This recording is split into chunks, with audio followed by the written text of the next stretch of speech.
You're listening to CX Passport, the show about creating great customer experiences with a dash of travel talk. Each episode, we'll talk with our guests about great CX, travel, and just like the best journeys, explore new directions we never anticipated. I'm your host, Rick Denton. I believe the best meals are served outside and require a passport. Let's get going. You've heard this before.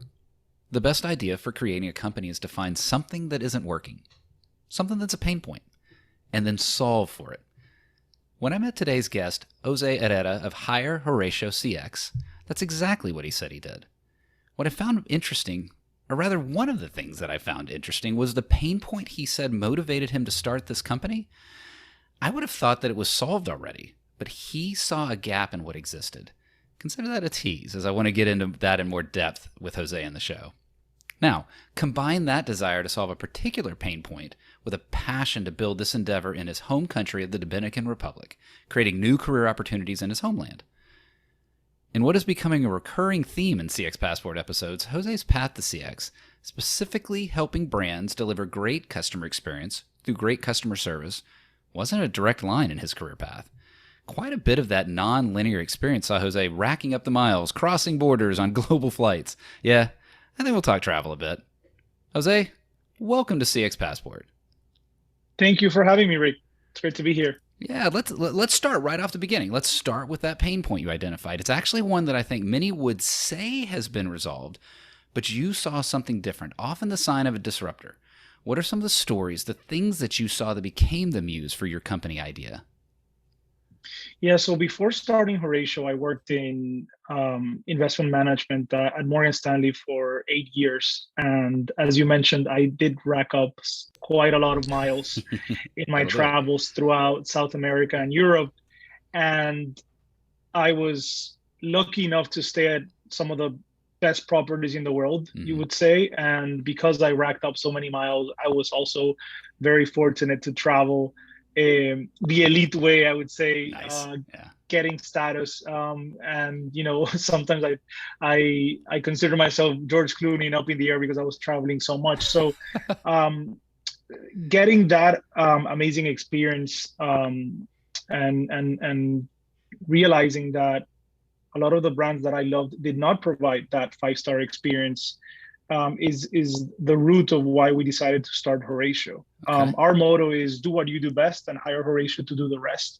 And our mission is to become the go-to partner for some of the fastest growing brands and companies around the world that care about their customers, not just say it in flashy advertising, but actually Right. truly care about providing a human experience and want to also develop a strong partnership and a strong bond with the team that is behind the CX organization, managing the customer inquiries and dealing with those difficult conversations.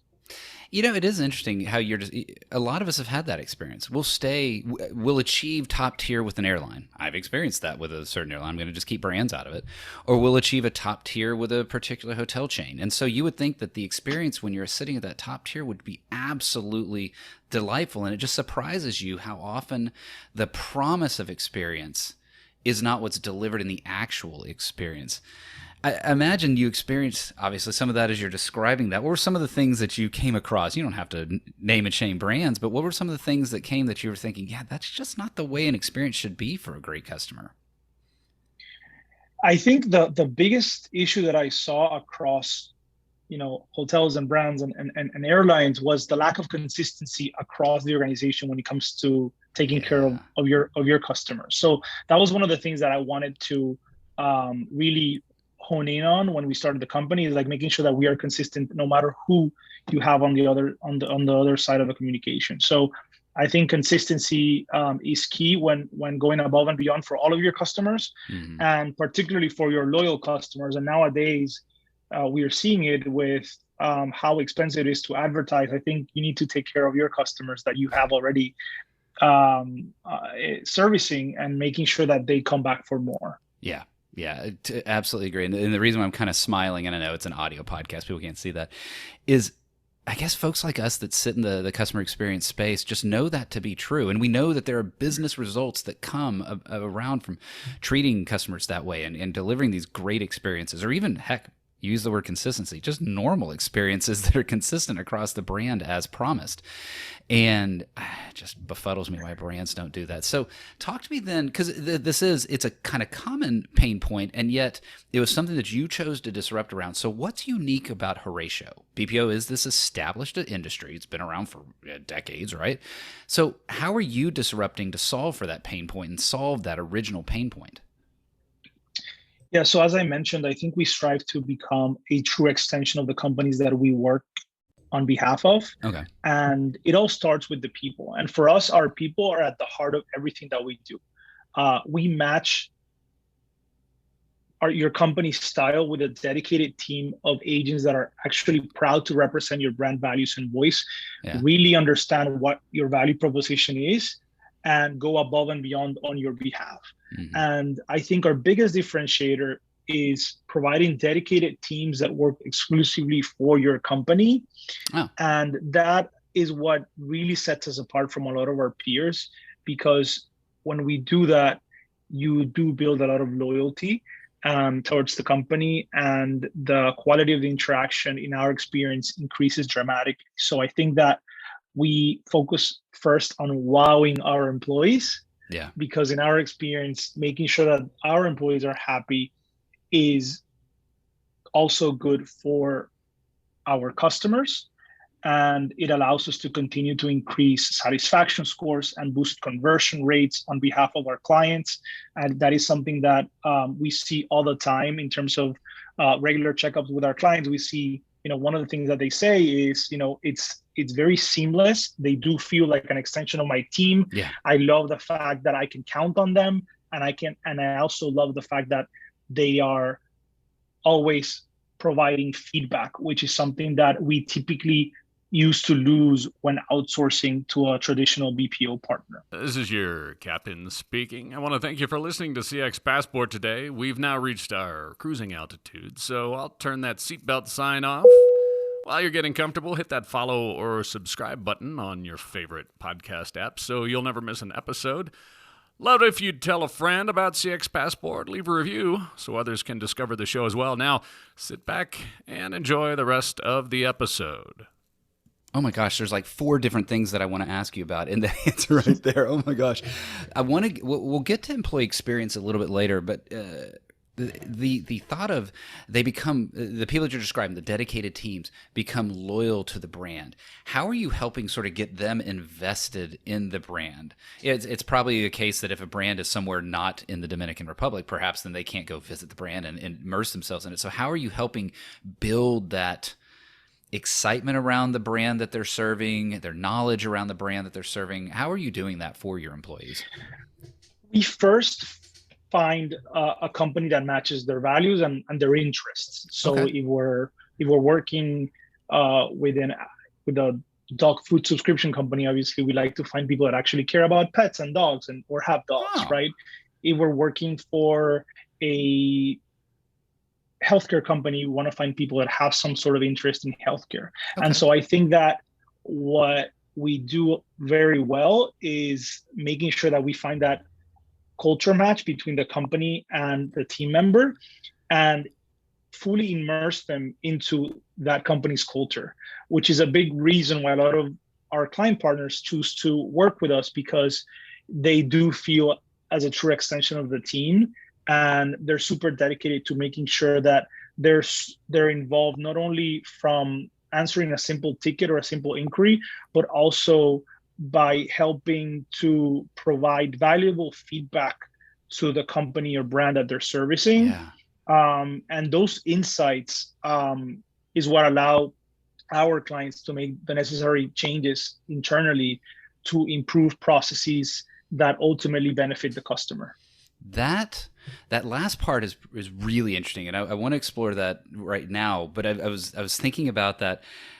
matching people with the brands that they're excited. Now that adds some complexity to you from a talent acquisition perspective and a hiring and matching and making sure that all that balances out, that you don't have too many dog lovers when there's not enough dog food companies, that sort of thing. But it reminds me of brands that have their customer contact in-house and how they go out of their way to hire people that are passionate. So if you're a hospitality brand, you really care about hospitality. If you're in a travel company, you care about travel or cars or shoes or anything like that, or coffee, right?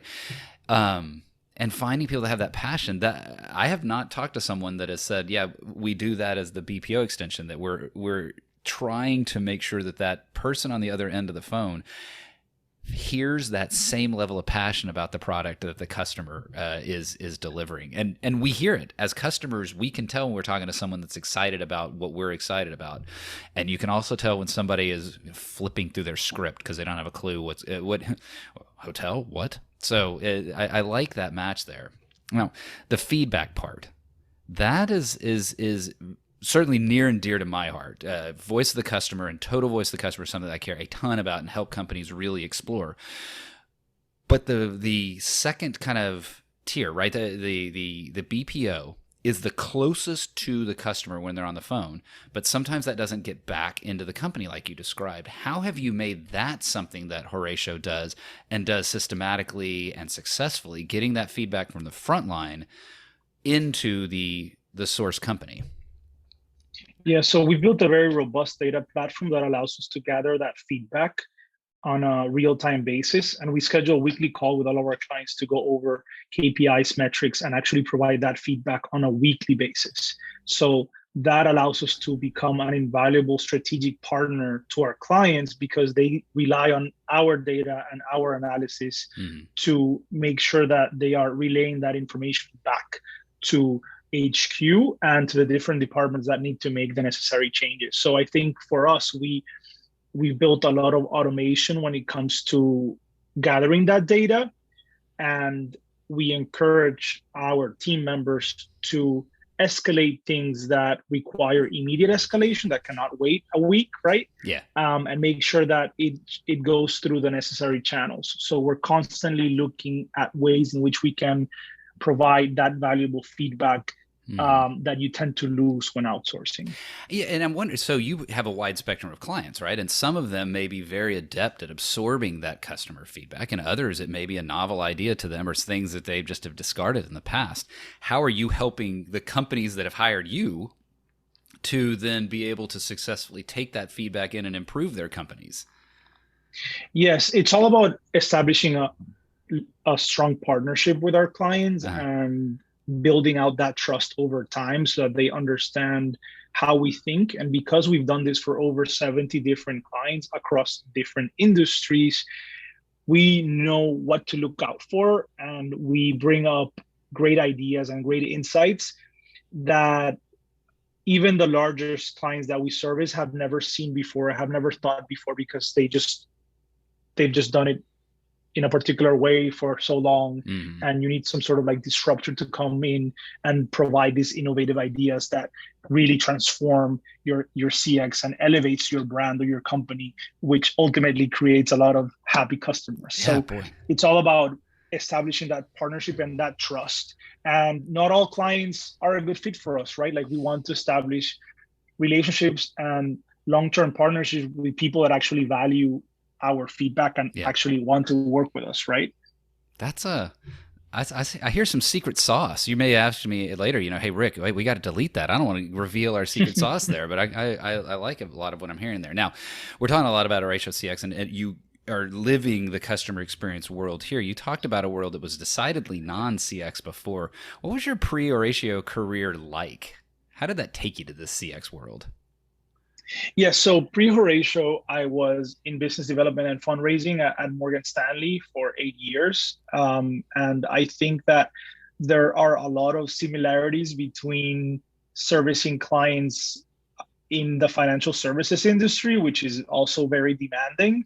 So I think, the three of us, when we started the business, we had some experience with very difficult customers. And a fun fact is also the fact that I am originally from the Dominican Republic, which was where we have our entire operation of 900 employees at the moment.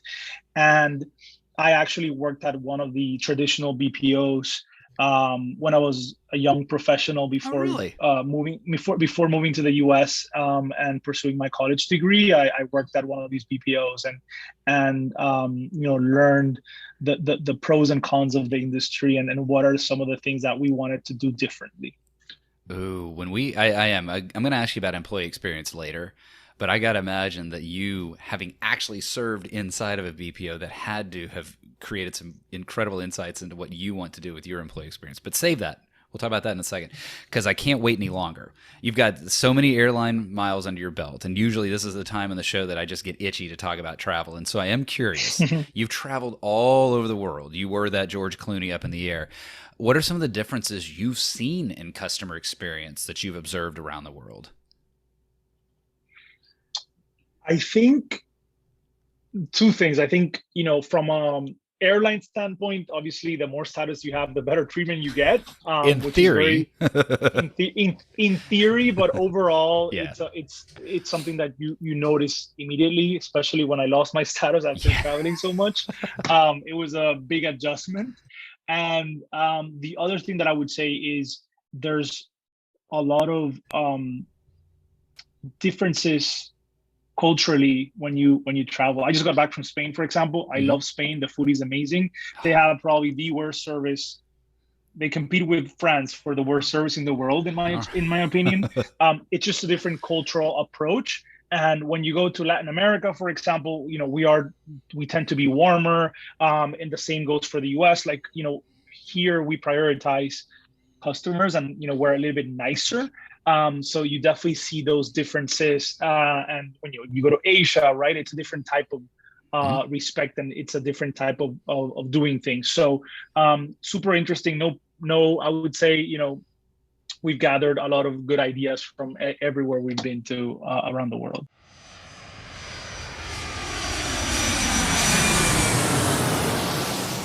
Traveling all over the world, and yes, seeing all those different experiences, and yes, I've experienced that as well, the different flavors of experience. Although, as an aside, before we step into the first class lounge here, I will say, you mentioned the U.S. as a friendly customer service culture. Not always. We have very strong regional differences, don't we? in how we tend to approach our customers. Yes, definitely, 100%. I think, overall friendly people, I would say, compared to some other countries I've been to. Yeah, and it is true. There's some of it's just cultural. So there are many cases it's not a right, it's not a wrong, it's just cultural, but it is entertaining as you travel the globe and see those differences. So, yes, traveling the globe, it is time to take a break. It is always nice when you do have that status, or when you travel with somebody that's got that card or has that access to the first class lounge. So join me here today in the first class lounge. We'll move quickly here and hopefully have a little bit of fun. What is a dream travel location from your past? South Africa. Dying to go back. Okay. Tell me why. It's funny you said, I was just on a call this morning with a guy from South Africa that I know in your industry, actually. But tell me why South Africa? It's just an amazing country. I went when we were doing our MBA. We actually all went together, and we did the city is amazing. You have the wine country, and then you have safari and beach. What else can you ask for? I mean, it has everything, and it's pretty affordable in the cities. So I remember, drinking nice glasses of South African wine for $2-3. So it was pretty nice. Yeah, I really enjoyed my time there, and I didn't know what to expect on the safari, and it was an amazing experience. I can't wait to do it again. I can. You certainly had me at great wine, but then when you told me $2 to $3 glasses of wine, I'm really set. You're in New York, right? Try to find a $2 or $3 glass of wine. Good luck with that. You might not be alive the next day. Impossible. What is a dream travel location you've not been to yet? Australia.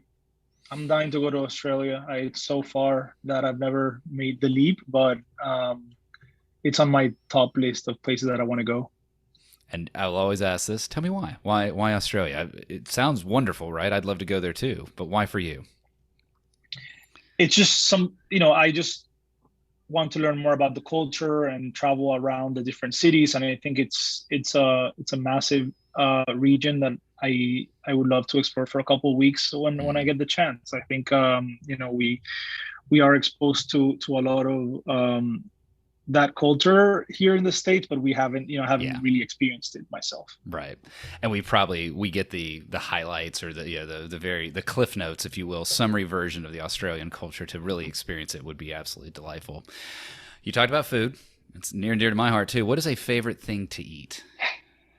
That's a challenging one because I love everything. Yep. But if I would have to choose, I love Japanese food. And actually Japan would be my second dream travel location from the past. I mean, I love that country.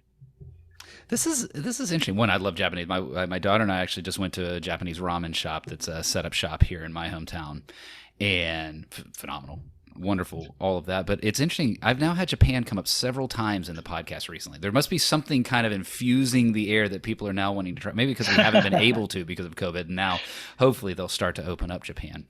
What on the other side, though? What's a thing that your parents forced you to eat but you hated as a kid? Forced me to eat that I hated as a kid. I forgot there was something that they forced me to eat that I really hated as a kid, and now I love. But avocados. I hated avocados, and now I love avocados. I think it's a trend now. Oh, that's funny. Yeah, you are not the only person in my own family. I have family members that hated avocados and now love them as they've grown. I'm not exaggerating, Jose. I actually used the word avocado in a text this morning talking about how good it was. So somehow you and I are aligned there with our avocado love now. I'm glad your parents forced you to eat it. Now you've come to love them. What is one travel item, not including your phone, you will not leave home without? My AirPods.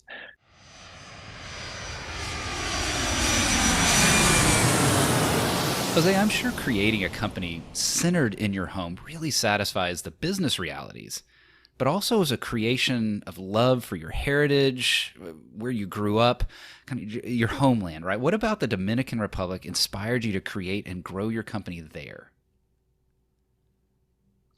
Yeah, I always dreamed about becoming either a lawyer or a politician and finding ways to give back to the country that gave me so much. Life took me in a different direction, and I still wanted to find a way to give back, and providing all of these amazing job opportunities that we're doing really satisfies that. Yeah. So I guess that is part of the reason why we decided to start the company in the Dominican Republic. And I think also, if you get the chance to visit the country, you'll notice that the people of the DR were very happy, positive, motivated, and hardworking, and all of that resonated very well with the mission that we wanted to accomplish here at Horatio. And we were talking before the show, my only exposure to Dominican Republic was as a tourist. I've been to the big resorts. I haven't even really spent time in the cities or anything. It's one of those sort of, I don't even know what to call it, shadow tourism, bungee tourism, where I didn't really get to experience the Dominican Republic culture that you're describing. What about kind of from the talent perspective? And we'll talk about employee experience here in a little bit. I keep teasing that we're going to talk about it. I want to get there. But what about the talent base in the Dominican Republic that is so appealing to starting the company there, growing the company there, and continuing to expand the mission of your company there? Yes, and going back to my point about our people, I think our people are the backbone of our organization, and not a lot of people say that, but our business is really a people business, and the people behind Horatio is what makes us who we are and what makes Horatio. And we focus a lot on building out an amazing culture that is centered around the employee, because in our experience, when you provide amazing benefits and an inclusive culture to your team, they will also in turn provide an amazing experience to your clients. So we focus a lot on building out an amazing workspace for everyone to feel happy, and also pair that with amazing benefits, including working with very cool clients, as I mentioned, flexible work-life balance, providing daily catered meals to all of our employees, support for their education, and also providing full healthcare coverage as well, which is something that typically a lot of enterprises don't do. And the talent that we have is amazing. Everyone is fully bilingual in English and Spanish. Yeah. So that allows us to cater to a lot of clients that benefit from that bilingual talent. And building out that environment of excellence is what has allowed us to be where we are today. It does sound like, and it is such it's a cliche, but it's a cliche because it's true, that you can't deliver a better customer experience than what you provide an employee experience. And it does sound like that's a lot of what you're doing there, and just even the style of the office that you're describing, along with all of the benefits, along with the education, all of that aspect of it. One of the things that I've seen you talked about a lot of feedback going towards the company themselves. Your frontline are hearing a lot of customer stories, and they're experiencing a lot of really great and delightful customer stories. How do you go about making sure that those customer stories are sort of shared across Horatio and celebrated, that employees are celebrated when they do a great experience something great in a customer, or there's just inspirational stories to share? How are you going about doing that? Yes, so we have a channel in Slack called Shoutout Channel, where the team leads and client service managers and basically anyone at the company can feel free to give a shout out to their employee for handling a situation or for taking care of something on behalf of a client. And this is something that is celebrated across the entire organization. And we all chime in celebrating those accomplishments.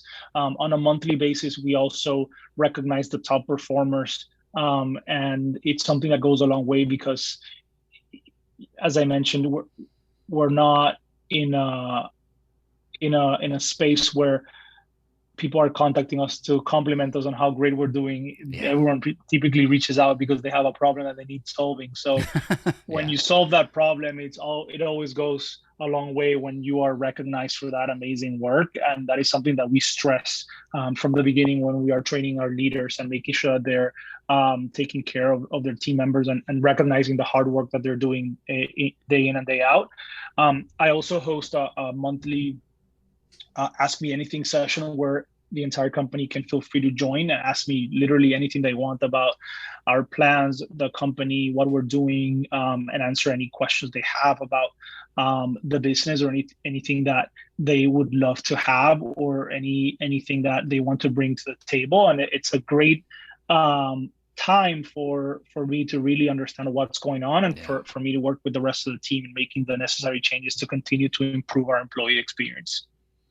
I like that AMA, and yeah, I've seen companies do an AMA, and sometimes it's not quite, but it sounds like you're actually, I would imagine you're getting some hard-hitting questions. You're getting some folks that are asking you the awkward questions, and it can take some strength to get up there and answer those questions. Any that you want to share? Any questions like, oh my gosh, I can't believe I got asked that, but here's how we addressed it? I think overall, I am very transparent, and I have I guess, what you see is what you get. So whenever I get a question, I just address it head on. And if the answer is no, it's no, right? And I explain to them the reason why it's no and why we're not doing it in this way, right? So it's all about being transparent with the team and making sure that they understand that you are listening to them and you're trying to find a solution, but sometimes the answer is no, right? Yeah. Because of XYZ. I think, and that transparency is, as having, now I'm an independent consultant, but having been a part of companies in the past, the ones that were honest, even when the answers weren't good, were so much of a better culture than those that tended to just shy away from truth along the way. Well, this has been a lot of fun, Jose. I've really enjoyed talking with you. Tell me a little bit about, if people wanted to get in touch with you to learn more about you, learn more about Horatio, tell me how they can get in touch with you. Yeah, so you can find us on LinkedIn or on our website at hirehoratio.com. And you can also reach out to me at jose@hirehoratio.com. And I'm happy to connect with anyone that is interested in chatting more about CX. That sounds great. Well, thank you again for today. It's a great conversation. As I mentioned, I'm looking forward to when I do finally get to go back to the Dominican in March of 2023. So still a ways out, but I'm looking forward to it. Really enjoyed hearing your approach to that pain point that we thought was solved, but still continue the need to solve that personalization and standardization across an experience. And then that focus on employee experience is so delightful, Jose. So thank you again. It was great talking with you today. Thank you, Rick. It was amazing chatting with you, and I look forward to hosting you in the DR next year. Thanks for joining us this week on CX Passport. Make sure to visit our website, cxpassport.com, where you can hit subscribe so you'll never miss a show. While you're at it, you can check out the rest of the EX for CX website. If you're looking to get real about customer experience, EX for CX is available to help you increase revenue by starting to listen to your customers and create great experiences for every customer every time. Thanks for listening to CX Passport, and be sure to tune in for our next episode. Until next time, I'm Rick Denton, and I believe the best meals are served outside and require a passport.